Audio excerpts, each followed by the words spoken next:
तो एसी बहुत simple chapter है, ठीक है। शुरू कर रहे हैं हम लोग। यहाँ पे हम एक ऐसा चिन्ह बनाएंगे, उधर बनाते थे अपन ऐसा चिन्ह, याद होगा आपको, राइट। इस चिन्ह को बना के हम इसका ईएमएफ ही लिख देते थे, राइट। यहाँ पे इसका चिन्ह हम लिखेंगे ई नॉट साइन ओमेगा टी। समझ में आई क्या बात? मतलब कि साइनसोइडली वेरिंग ईएमएफ का सोर्स है। कैसे आया होगा ये सोर्स, आपको जानना हो तो बड़ा आसान है। कोई भी यदि हम ऐसा लूप ले लें,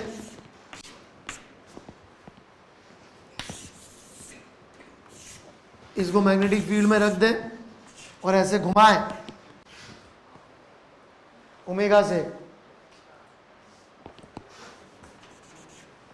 तो इसके थ्रू फ्लक्स जो वेरिंग होगा, देख लीजिए आप, बी ए कॉस ओमेगा टी, यही होगा फ्लक्स।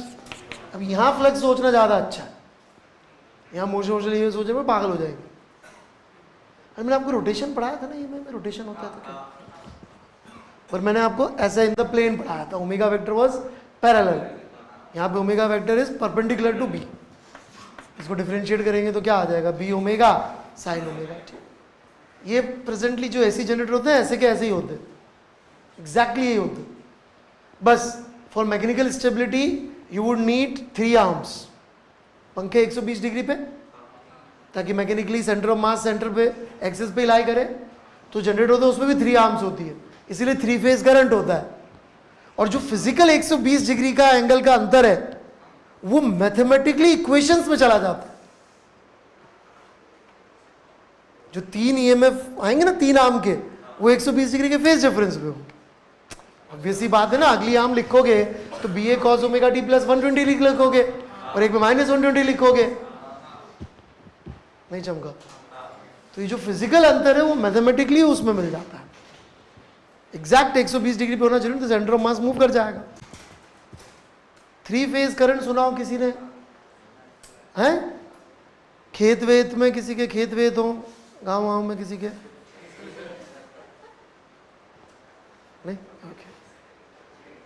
तो उधर वो 3 फेज मोटर वोटर लगाते हैं, तो 3 फेज करंट होता है, 3 फेज मोटर होती है, तो वो इसी आइडिया पे बेस्ड होती है, जो तीनों फेज को एक साथ यूज कर सके। कभी आपने ऐसा ऑब्जर्व किया हो कि आपकी लाइट गई, पड़ोसी की नहीं गई, या सामने वाले की गई, आपकी नहीं गई, आपकी चली गई, या ऐसा कुछ? दैट इज बिकॉज एक फेज उड़ जाता है कभी कभी। तो मान लीजिए आपको, मतलब वो क्या, ट्रांसफार्मर से 3 फेज निकलते हैं, एक फेज इस घर में देते, एक फेज घर में देते हैं, एक फेज इस घर में देते हैं। तो यदि एक फेज में कुछ फॉल्ट आ जाता है तो उसी का उठता है, बाकी को आता है। खैर बढ़िया। एक रेजिस्टेंस है आर, कितना करंट आ रहा होगा इसमें, E naught sine omega t by r, ठीक है। इसी बात को हम लोग ऐसे भी कह सकते हैं कि जी एक रेजिस्टेंस आर है, इसके अक्रॉस वोल्टेज ड्रॉप है V naught sine omega T, तो इसमें करंट कितना आ रहा होगा, वी नॉट साइन, सॉरी मैं वही तो चीज दोबारा बोल रहा हूँ, आई एम सॉरी प्लीज। यदि इसमें करंट इतना है तो इसके अक्रॉस वोल्टेज ड्रॉप कितना आ रहा होगा, I naught R sine omega t, ठीक है। यदि voltage drop E naught sine omega T है तो करंट यह आ रहा है, और करंट ये है तो वोल्टेज ड्रॉप इतना आ रहा है रेजिस्टेंस के across. Word we are using is drop, please remember.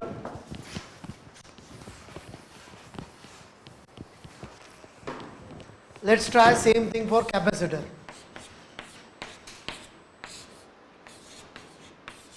ये कैपेसिटर है, Q by C would be equal to E naught sine omega T, कोई डाउट? डिफरेंशिएट कर दीजिए, I आ जाएगा, जिसको हम किसी रीजन से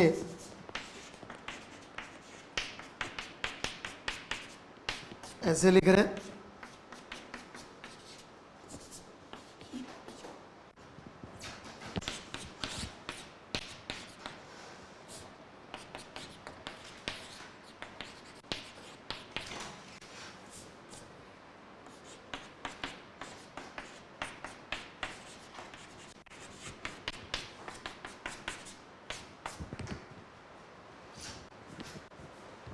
इसको देखने की बजाय लिख लें जल्दी जल्दी,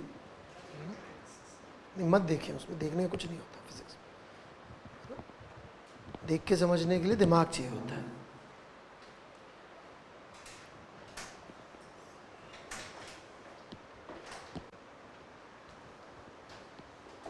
अरे कॉस ओमेगा टी लिखा भाई।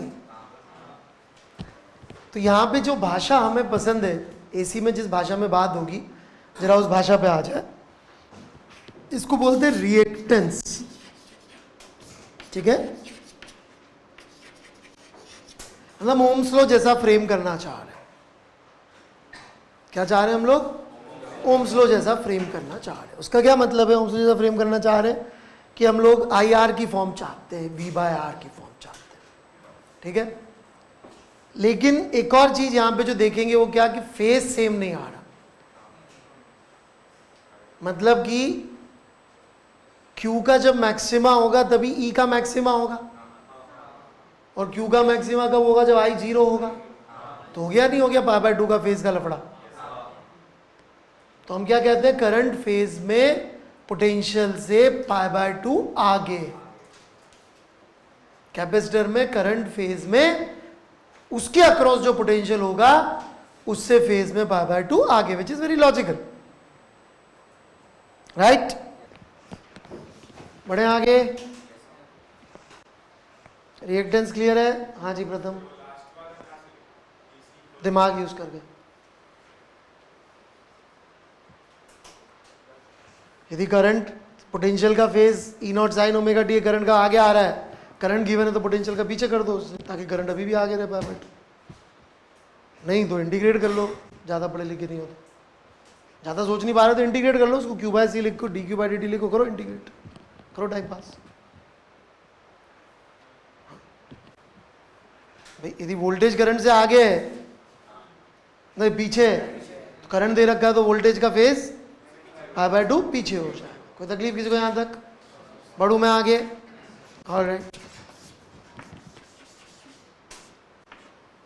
इसी तरह से इंडक्टर, यदि मुझे किसी ने दे रखा है VL is equal to V naught sine omega T, तो IL होगा V naught by sine omega T minus pi by 2। अब तो मैं कैलकुलस भी यूज नहीं कर रहा, जिसको करना है कर लेना, रट्टा मार लो, राइट। रिवर्स कोई दे दे मुझे, उल्टा ही है बस वहां से, I is equal to I naught sine omega T, तो VL would be equal to I naught XL sine omega T plus pi by 2। Capacitor से उल्टी स्टोरी है, और XL की value is actually omega L। कैसे लिख लेगा? L D by D T is equal to V naught sine omega T लिखो, फिर करो उसको उधर ले जाके इंटीग्रेट, फिर आएगा एक दिन। या फिर सीधे कर। तो भाई सिंपल सी बात है, इंडक्टर है, इसके अंदर करंट फेज में पीछे होगा, आप इंडिकेट करके देखेंगे आ जाएगा। इस देर में तो कुछ बच्चों ने करके देख भी लिया होगा, राइट, जिस देर में सोचने में लगा दिया मूर्ख इंसान, राइट। और उसमें दिख जाएगा XL की वैल्यू क्या आ रही है। तो बस इतना से याद रखना, कैपेसिटर में करंट फेज में आगे होता है, इतना याद रख लेंगे, इस लाइन में सब आ जाएगा। कैपेसिटर में करंट आगे होता है तो वोल्टेज कैपेसिटर में पीछे हो जाएगा, और इंडक्टर में उससे उल्टा, तो उसमें क्या होगा? करंट फेज में पीछे हो जाएगा और वोल्टेज आगे हो जाएगा करंट से फेज में। बस यही चीज है, इस बेसिस पे अपन पूरा ये काम कर सकते हैं। समझ में आ गई बात? पक्का? कुछ बोलना है किसी को यहाँ तक? ऑलराइट, तो ये बात जरूर याद रखिएगा कि इंस्टेंटेनियस वैल्यूज जो होंगी वो V is equal to IL को फॉलो नहीं कर रही होंगी। इंस्टेंटेनियस वैल्यूज में एक साइन का फंक्शन भी है साथ में।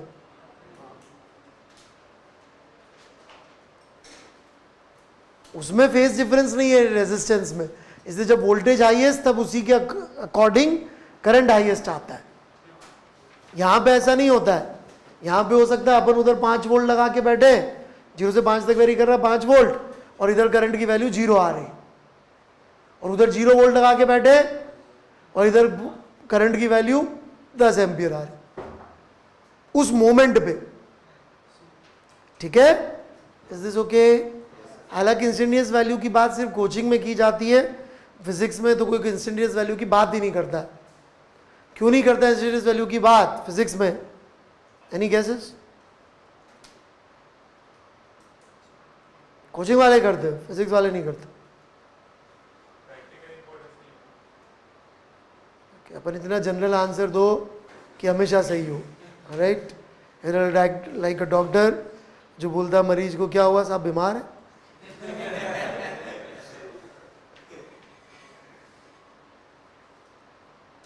हाँ जी, exactly. Moving coil galvanometer measure कर पाएगा इंस्टेंटेनियस वैल्यू ऑफ करंट? नहीं, टाइम लगता है रिस्पॉन्स देने में, राइट? एक दूसरा इंस्ट्रूमेंट यूज किया था मेजरिंग के लिए, that is hot wire galvanometer या मीटर, जो कि आपको एनसीईआरटी में मिल जाएगा, पढ़ के आना है, प्लस ट्रांसफार्मर भी पढ़ के आना है एनसीईआरटी से। हॉट वायर इंस्ट्रूमेंट्स यूज होते हैं। हॉट वायर इंस्ट्रूमेंट से हीट पे बेस्ड, तो ऑब्वियसली हीट पे बेस्ड है तो कोई चांस ही नहीं है कि इंस्टेंटेनियस वैल्यू बता रहे होंगे। ट्रांसफार्मर और हॉट वायर गैल्वेनोमीटर पढ़ के आना है, ठीक है? ठीक है ना? मतलब इधर 5 वोल्ट आ रहा है वैल्यू, और उस समय नाप सके, नाप तो सकते ही नहीं है, तो कोई मतलब ही नहीं। गैल्वेनोमीटर को टाइम लगता है, पता है ना बात सबको, तो it can not be used for AC. Basic problem जो हम सॉल्व करना चाहते हैं वो है ये।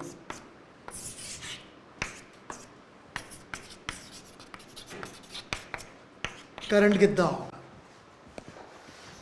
Got it? तो इसका solution would be something like this, E naught sine omega T minus I R minus L D I by D T minus Q by C is equal to 0।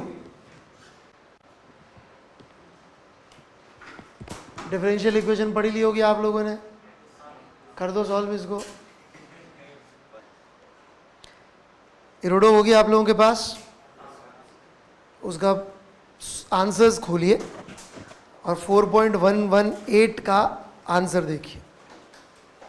कर सकते हैं ना? 118 देखा आपने आंसर? ये इसका एक्चुअल सॉल्यूशन है, देख लिया सबने? और उसमें तो सिर्फ सी है, सी नहीं है अभी तो, है ना? देखा सबने? This is the actual solution, ठीक है? लेकिन स्टडी स्टेट की बात करें, अब वो स्टडी स्टेट का मतलब वो रड्डा मार के बैठ जाएंगे कि स्टडी स्टेट मतलब कि इंडक्टर को तो मान लो जी, कनेक्टिंग वायर कैपेसिटर को मान लो ओपन सर्किट। तो यदि अपन इसके अंदर टी को इन्फिनिटी करें तो क्या फंक्शन बच रहा है?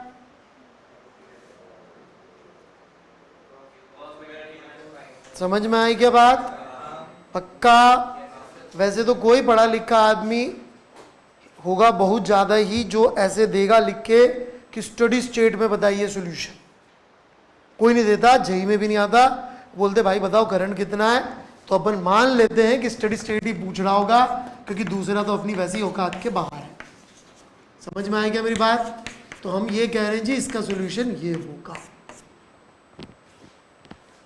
समझे कि नहीं समझे? हम क्या बोल रहे हैं कि इसका सॉल्यूशन क्या होगा? I is equal to I naught sine omega T plus. कब है ये? एक्चुअली स्टडी स्टेट में। पर सामने वाला नहीं भी बोले तो भी कोई मतलब नहीं है, क्योंकि ना आप तो फिर भी नहीं पाओगे। वो कहने को इन्फिनिटी लिखा हुआ है टाइम पर, आपको ही पता है एल बाय आर की औकात कितनी होती है।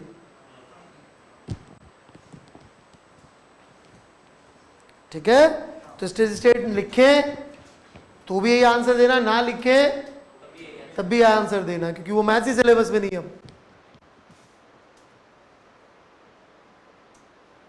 कोई डाउट किसी को? इस ऊपर वाली इक्वेशन को ऐसे भी लिख सकता हूं मैं, voltage across source is equal to voltage drop across resistor plus voltage drop across inductance plus voltage drop across capacitor, right?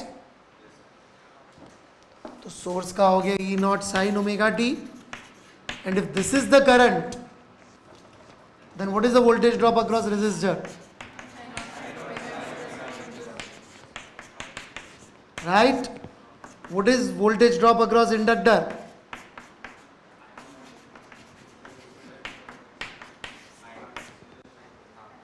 क्या होता है? करंट से फेज वोल्टेज का आगे.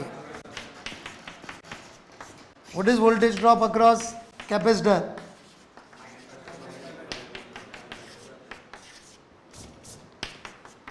कैपेसिटर में करंट आगे होता है, हेंस वोल्टेज पीछे होता है. So this is our solution. Will look. Trigonometry आपने पढ़ी है, कंपाउंड एंगल की शीट वीट लगाई होगी, S2 वगैरह खूब जबरदस्त है. हाँ तो कर लो इसको सॉल्व. सी आपने कैलकुलस पढ़ी, वो काम नहीं आई. ट्रिग्नोमेट्री पढ़ी, वो भी काम नहीं आई. मच बेटर सॉल्यूशन किसने बताया इसका? फिजिक्स वालों ने. क्या बोलते हो जितेश? बेस्ट सब्जेक्ट कौन सा है? Very good. फेजर पढ़ा हुआ है सब लोगों ने? चित्र बनाने आते हैं? याद है? ये देखा जाए तो कॉम्बिनेशन ऑफ एसएचएम ही है. ठीक है. जिसका रिजल्टेंट जो है वो ये आना है, E0 साइन ओमेगा टी. शुरू करूं बनाना? कुछ कहना हो किसी को?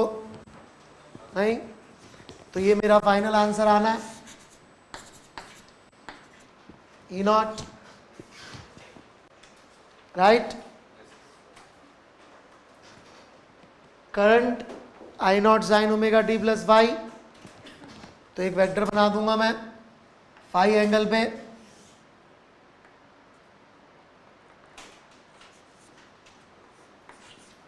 जिसकी लेंथ होगी I0 R. I0 R क्यों बनाया मैंने? क्योंकि वोल्टेज अक्रॉस रेजिस्टेंस करंट के फेज में ही आ रहा है. ये देखिए. राइट. तो करंट का जो फेज है इस सर्किट में वो वोल्टेज अक्रॉस रेजिस्टेंस का भी फेज है. कोई कंफ्यूजन यहां तक? थोड़ा सा भी बढ़ू मैं आगे. और वोल्टेज अक्रॉस इंडक्टर इससे π/2 फेज में आगे बनेगा, जिसका लेंथ होगा वेक्टर का I0 XL. बनाते जाइए, देखिए मत. रेहान, इन बीमारी मत पालो भाई देखने की, है ना. पेन चलाओ. अपने को जो डेफिनेटली मिला है उसी का यूज करें. नहीं है ना.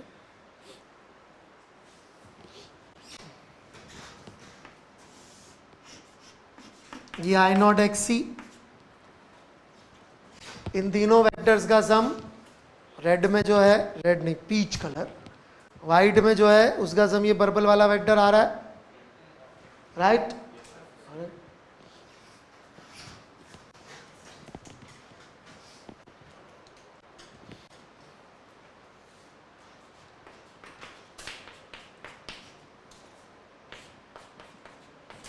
ऐसे बन जाएगा ये. मस्त राइट ट्रायंगल मिल गया. राइट. बस इतनी ट्रिग्नोमेट्री चाहिए होती है हमें.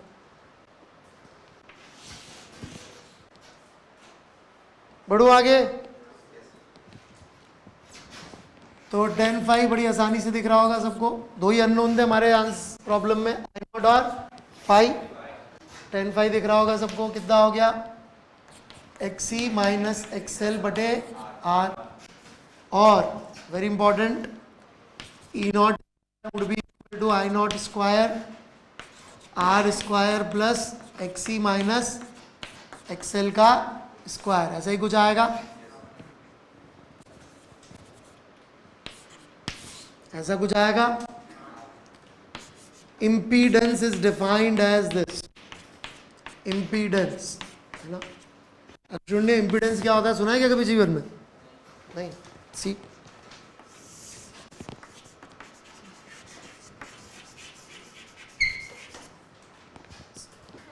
ठीक है. कोई तकलीफ यहां तक?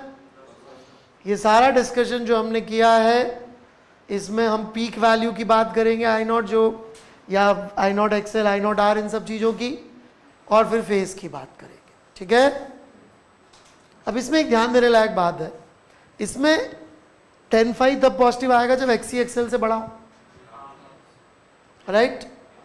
तो आप देख रहे हैं कि XC XL से बड़ा है तो करंट फेज में आगे आ रहा है। कैपेसिटर में करंट आगे ही होता था, पूरा π/2 आगे नहीं आ पा रहा क्योंकि रेजिस्टेंस भी है साथ में, लेकिन हाफ फेज में आगे ही रहा है कि नहीं आ रहा है?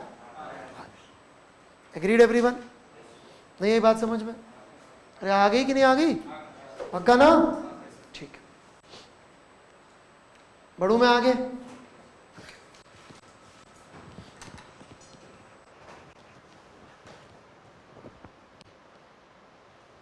इम्पीडेंस, ठीक है? तो मैं चाहता हूं आप लोग एक चित्र बनाएं और उस चित्र में क्या होगा, उसके कॉरेस्पॉन्डिंग जब एक्सेल एक्सी से बड़ा होता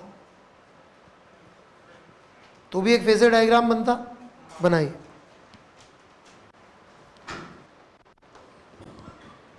देखिए करंट फेज में पीछे होगा तो I0R पीछे चला जाएगा, लेकिन I0XC इससे आगे ही रहेगा करंट के फेज से, और ये I0XL बनेगा और ये बड़ा होगा। कुछ गड़बड़ बना दिया मैंने, एक मिनट, एक्सेल आगे हो, वोल्टेज आगे होता है। तो इनका जब वेक्टर सम करेंगे अपन,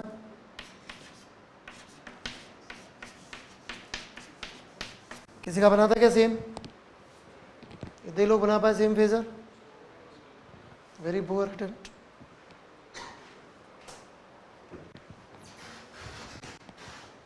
मिस्टेक समझ में आई जो आप लोग कर रहे थे कि नहीं आई? हाँ पक्का? चलिए थोड़ा सा और प्रैक्टिस करा लेते हैं फेजर की आपको।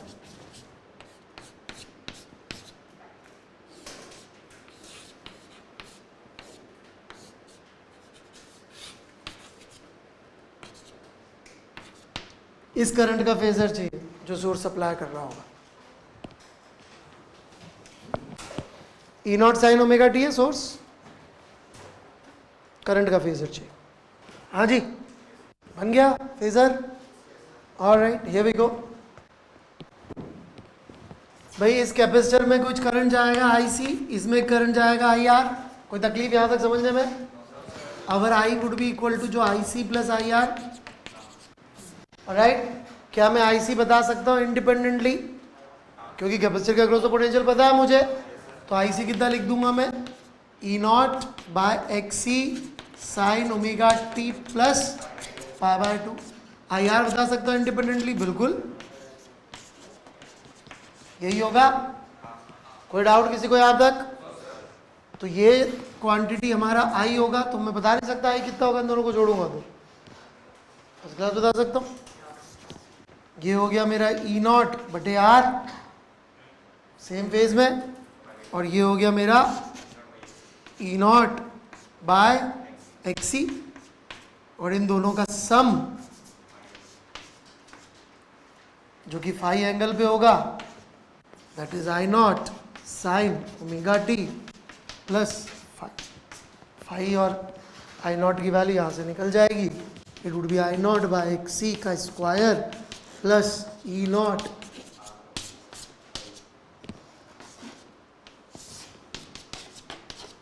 राइट। इससे हम इम्पीडेंस का उल्टा भी निकाल सकते हैं, एडमिटेंस।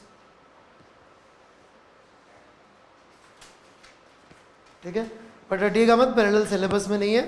जेई वालों ने एक बार ऐसे ही बहुत सिंपल सवाल दे दिया था, लोग उसके चक्कर में बहुत डीप में पढ़ने लग गए, इसको कोई मतलब नहीं है। अरे उसको मैं E0 बाय I0 करूंगा या उसको I0 बाय E0 लिख दूंगा तो जो इधर बचेगा समान। लिख लिया सबने यहाँ तक? नंदू के अलावा बाकी ने तो लिख लिया। तो ये हो गया ना 1/z टाइप्स की चीज, तो इसको एडमिटेंस बोल देते हैं लोग। बढ़ू? ओके। तो अगेन कई लोग इमोशनल हो जाएंगे कि सर रेडियो समझा रहे हैं। नहीं, मैं रेडियो का बेसिक कॉन्सेप्ट समझा, ठीक है ना। तो लोग जो है फिर दिल पे ले लेंगे कि सर रेडियो में तो ऐसे होता है वैसे होता है, उतना नहीं जाना अपन को, दिल पे मत लीजिएगा, बस इतना सा कहना, ठीक है। तो जो आपके पास फॉर्मूले लिखा हुआ है z का, उसको एक बार दोबारा लिख लें।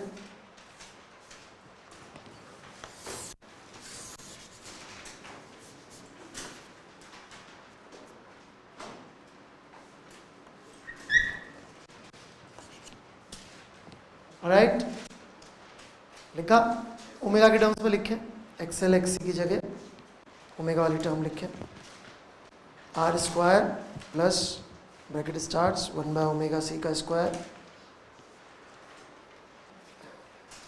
लिखा। ऑलराइट, ओमेगा बहुत बड़ा कर देंगे तो कितना हो जाएगा z,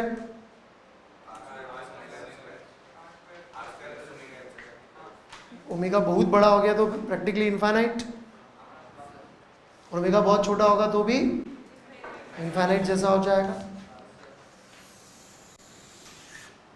समथिंग लाइक दिस।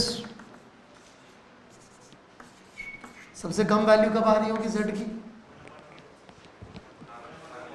यदि अलग अलग ओमेगा अवेलेबल है तो 1/, पक्का।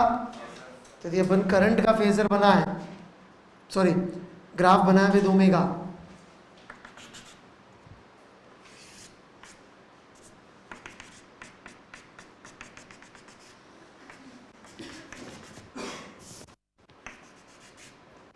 समथिंग लाइक दिस, ठीक है कि नहीं। यहां पे सबसे बड़ा करंट आएगा ओमेगा नॉट पे, इसको बोलते हैं रेजोनेटिंग फ्रीक्वेंसी, ठीक है, क्योंकि यहां पे आप देख सकते हैं करंट की वैल्यू बहुत सबसे ज्यादा आ रही है, एग्रीड और नॉट। इसको क्या बोलते हैं, रेजोनेटिंग फ्रीक्वेंसी, जहां पे करंट जिस ओमेगा पे मैक्सिमम आ जाता है। ओके, तो जो रेडियो होता है वो काम कैसे करता है, फंडामेंटल अप्रोच, जो उसका एंटीना होता है उसको भांति भांति की फ्रीक्वेंसी की रेडियो वेव्स मिलती है। शायद आपने सुना हो 92 पॉइंट समथिंग, 95 पॉइंट समथिंग, क्या है वो फ्रीक्वेंसी, तो वो सारी उसमें जाती है एंटीना के थ्रू सर्किट में। समझ में आ रही बात। अपन जब सेट करते हैं चैनल तो अपन एक फ्रीक्वेंसी को रेजोनेटिंग फ्रीक्वेंसी बना देते हैं कैपेसिटेंस चेंज करके जनरली। समझ में आएगा मेरी बात। तो उसका जो करंट होगा corresponding to that particular station जो हमको सुनना है, उसका करंट बाकियों से ज़्यादा होगा एम्पलीफाई, क्योंकि उसको इम्पीडेंस कम ऑफर हो रहा है। And if we continue multiple time something तो चैनल बढ़िया सुनाई देगा, बाकी चैनल सुनाई नहीं देगी। ओके, जैसे मान लीजिए मुझे रेडियो बनाना है, तो ये पिंक वाला ग्राफ वाला रेडियो अच्छा है या पीच कलर वाला रेडियो ज़्यादा अच्छा है, और क्यों? कौन सा रेडियो बेटर काम करेगा?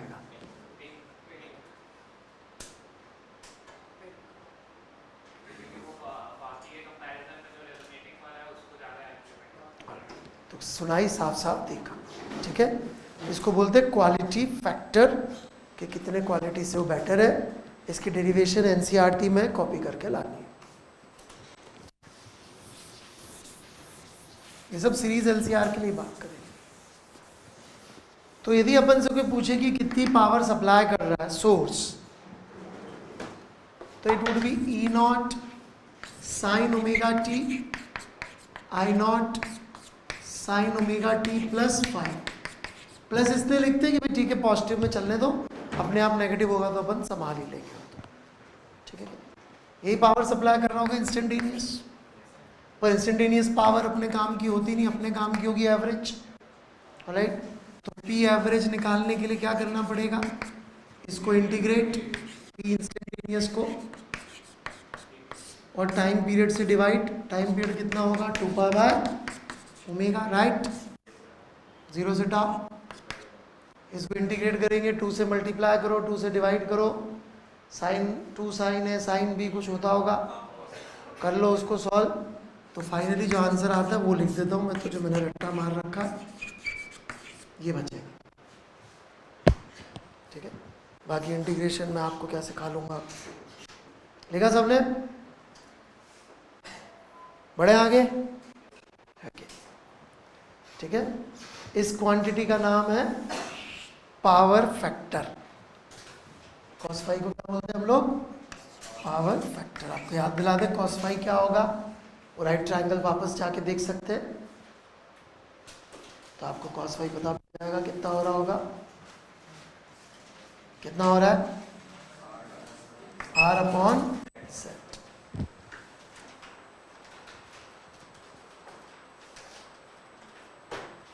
राइट,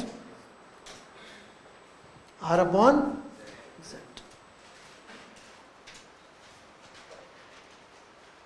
ठीक है, आगे बढ़े। तो ये भी एक रिजल्ट है। दिया cos फाई का वैल्यू इधर पुट कर दे तो ये बन जाता है E0 बटे Z into I0 into R बटे 2। Is this okay? Which becomes essentially, कुछ रीजन है कि हम इसको ऐसे ही लिख रहे हैं, into R।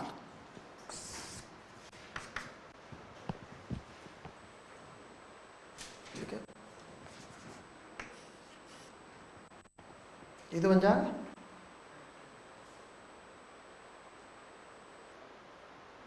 I0 by root 2 का स्क्वायर इंटू R। नहीं बना क्या? E0 बाय Z कितना होगा? I0। अरे देखो भाई, उधर फॉर्मूले लिखे यार हैं। हाँ, Z निकाला इससे था। देख लो यार, पीछे नोट्स में ही है तुम्हारे यार, देखा? ठीक है, कोई कन्फ्यूजन है तो रोक दो भाई। Okay, last part.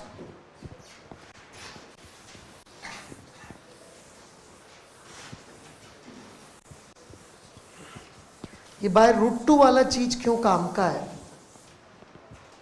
Okay, because in सब जगहों पर हम एक क्वांटिटी डिफाइन करते हैं, रूट मीन स्क्वायर। ये इतनी इंपॉर्टेंट होती है क्वांटिटी कि हमारे को जो घरों में बताते हैं 220 वोल्ट आता है, तो 220 पीक वैल्यू नहीं आता, आरएमएस वैल्यू आता है।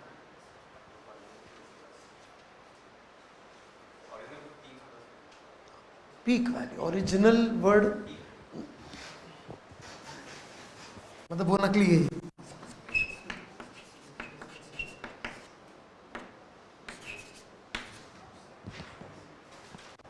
रूट मीन स्क्वायर की वैल्यू निकालना बहुत आसान काम है। रूट मीन स्क्वायर होगा root of mean of square.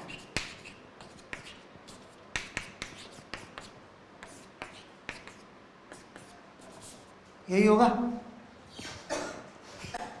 Solve कर लीजिए इसको। सॉल्व करेंगे तो क्या आ जाएगा? I0 बाय, वोल्टेज के लिए भी सेम ही है लफड़ा, तो कोई दोबारा करके दिखाने की जरूरत नहीं है। इनफैक्ट इसी को लिखने का एक तरीका और है, यहाँ लिख देता हूँ, ERMS IRMS cos phi. Right, in fact यदि आप देखेंगे तो जो अपने फॉर्मूले हैं वो थोड़ा ज़्यादा अच्छे दिखते हैं, आरएमएस की टर्म्स में देखें तो वैसे ही दिखते हैं जैसे डीसी में थे। नहीं, बस इसमें cos फाई एक्स्ट्रा आता है, पावर फैक्टर। सो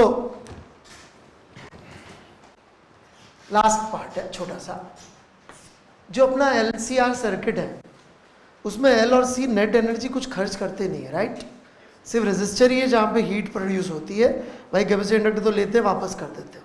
राइट, तो यदि अपन इंस्टेंटेनियस हीट लिखना चाहें तो that would be equal to I0 square sine square omega T into R. यही होगा।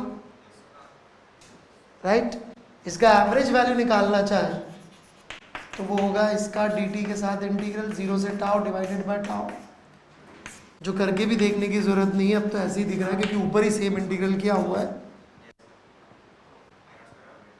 तो ये क्या बन जाएगा? आई नॉट स्क्वायर आर बाय 2, या फिर वही रिजल्ट। ठीक है, ये RMS थोड़ा बड़ा लिख दिया है।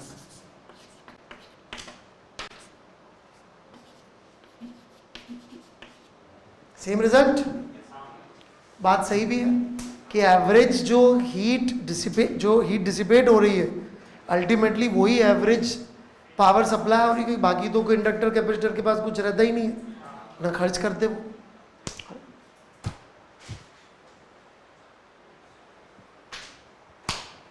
तो वही रिजल्ट आ गया जो उधर से आ गया।